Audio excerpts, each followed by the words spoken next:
کہ اب کوئی فرق نہیں رہا اور وہی بھائی ہوتے ہوئے مینیجر سے معاملات کر سکتا ہے جس طور پر وہ اس سے چرچ میں ملا، اور وہ اس کے عہدے کی بھی توہین کر سکتا ہے یا خود کو بلند کرنے کی کوشش کر سکتا ہے تاکہ وہ دونوں برابر ہیں، اور یہ سچ ہے کہ وہ دونوں چرچ میں برابر ہیں، کیونکہ خدا کے گھر میں کوئی غلام یا آزاد نہیں، جیسا پالوس نے کہا۔ لیکن کام پر یا سماجی یا پیشہ ورانہ فرق ضرور ہوتا ہے جس کا لحاظ رکھنا ضرور ہے، اور ایک شخص کو محتاط ہونا چاہیے۔ میں ایک مینیجر کو ذاتی طور پر جانتا ہوں جس نے ایک نوکر کو کام پر رکھا۔ یہ جوان صبح کو کام پر بائبل کو بھی لے گیا، گویا کام بھی کل کی میٹنگ کا ایک تسلسل ہو۔ مینیجر کو محسوس ہوا کہ وہ کام میں سنجیدہ نہیں ہے، تو اس نے اسے کہا کہ بے شک وہ چرچ میں تو بھائی ہیں اور اس جوان کو کام کرنا ہوگا۔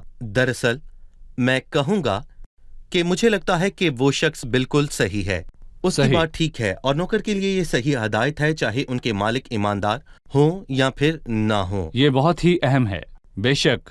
اگر مالک ایک غیر ایماندار ہے تو شاید کچھ لوگ ٹھیک ہیں کام نہ کریں، یہ سوچ کر کہ انہیں مناسب موضوع نہیں مل رہا۔ وہ اس لیے کہتا ہے تاکہ خدا کا نام اور تعلیم بدنام نہ ہو۔ ٹھیک ہے بھائی فیاض، میں عزت دینے اور چاپلوسی کرنے میں فرق کرنا چاہتا ہوں۔ کسی کمپنی یا ادارے میں بطور ایک ملازم کے مجھے اپنے باس کی عزت کرنا چاہیے، اور وہ ایماندار ہو یا نہ ہو، لیکن چاپلوسی کیا ہے؟ مطلب کچھ ملازم جنہیں یہاں نوکر کہا جاتا ہے اپنے مینیجرز کی حد سے زیادہ تعریف یا چاپلوسی کرتے ہیں۔ ہم عزت و احترام اور ریاکاری میں خدا کے کلام کے مطابق کس طور پر فرق کر سکتے ہیں؟ دیکھیں، چاپلوسی وہ باتیں کہنا ہے جو کہ دراصل حقیقت نہیں۔ چاپلوسی جھوٹ ہے، اور عزت وہ ہے جس کا کوئی شخص حقدار ہو، چاہے اس کی شخصیت کیسی بھی ہو، اور کام پر میرا مینیجر قابل عزت ہے اور اس کے احکام مجھے ماننے ہیں۔ یہ بائبل کا اصول ہے، لیکن اگر میں کچھ ایسا کہوں جو سچ نہیں تو یہ چاپلوسی اور سراسر جھوٹ کہلائے گا۔ میرا خیال ہے کہ اگر مینیجر ایک ایماندار ہے جو فہم رکھتا ہے تو وہ فرق پائے گا۔ ٹھیک ہے بھائی اسحاق، وہ تیسری آیت میں کہتا ہے اگر کوئی شخص اور طرح کی تعلیم دیتا ہے اور صحیح باتوں کو، یعنی ہمارے خداوند یسوع مسیح کی باتوں اور اس کی تعلیم کو نہیں مانتا جو دینداری کے مطابق ہے، وہ مغرور ہے اور کچھ نہیں جانتا، بلکہ اسے بحث اور لفظی تکرار کرنے کا مرض ہے، جن سے حسد اور جھگڑے اور بدگوئیاں اور بدگمانیاں اور ان آدمیوں میں رد و بدل پیدا ہوتا ہے جن کی عقل بگڑ گئی ہے اور وہ حق سے محروم ہے اور دینداری کو نفع ہی کا ذریعہ سمجھتے ہیں۔ احکام کو نہ ماننے کے حوالے سے یہاں پر خبردار کیا گیا ہے، ہمیں اس کے بارے میں کچھ بتائیے۔ جی، اس کا پس منظر اس بات سے تعلق رکھتا ہے جو ہم نے ابھی نوکروں اور مالکوں سے سنی۔ اگر کوئی شخص اور طرح کی تعلیم دیتا ہے اور صحیح باتوں کو، یعنی ہمارے خداوند یسوع مسیح کی باتوں اور اس کی تعلیم کو نہیں مانتا، یعنی کہ بطور اصول جو کوئی عمومی طور پر بائبل کے احکام کو نہیں مانتا، نہ صرف مالکوں اور نوکروں کے معاملے میں بلکہ ہمارے خداوند یسوع مسیح کی باتوں اور تعلیم کو ہی نہیں مانتا، اس کا مطلب یہ ہے کہ یہ الفاظ الہام ہے۔ سو روح القدس اور خداوند یسوع مسیح کی باتیں، تاکہ پالوس رسول کے الفاظ اور اس کی تعلیم کو نہیں ماننا جو کہ دینداری کے مطابق ہے، وہ مغرور ہے اور کچھ نہیں جانتا۔ یہ شخص مغرور اور سوچتا ہے کہ وہ بائبل اور اس کی تعلیمات سے بالا تر ہے۔ یقیناً وہ یہ اعلان نہیں کرتا ہے کہ وہ خود کو بائبل سے بڑھ کر سمجھتا ہے، بلکہ شاید یہ دعویٰ کرتا ہے کہ فلاں آیت کا مطلب کچھ اور ہے، یہ بائبل کا حقیقی طور پر یہ ماننا ہے۔ یہ وہ دعویٰ کر سکتا ہے کہ کچھ پچھلی آیات کا اطلاق آج کے دور پر نہیں ہوتا ہے، کیونکہ اب یہ نوکر اور مالک نہیں ہے، کیونکہ آج ان کا الفاظ کا اطلاق ملازموں پر ہوتا ہے، جیسا کہ ہم نے جانا۔ سو وہ مغرور ہے لیکن وہ کچھ نہیں جانتا ہے۔ میں پوچھنا چاہتا ہوں، کیا فرمانبرداری کے لیے سمجھ چاہیے یا سمجھنے کے لیے فرمانبرداری چاہیے؟ جی، کچھ لوگ کہتے ہیں کہ وہ تب تک فرمانبرداری نہ کریں گے جب تک وہ پہلے سمجھ نہ لیں، لیکن بائبل ہمیں یہ تعلیم نہیں دیتی ہے۔ بائبل ہمیں یہ سکھاتی ہے کہ بھلے ہم پورے طور پر نہ سمجھیں تو بھی ہمیں فرمانبرداری کرنی ہے اور فرمانبرداری کی راہ پر سمجھ کے ساتھ چلنا ہے۔ بطور ہمیں ایمان رکھنا ہے، یعنی کہ خدا اور اس کے احکام کی صداقت پر بھروسہ کرنا ہے جو کہ میری بھلائی کے لیے ہے۔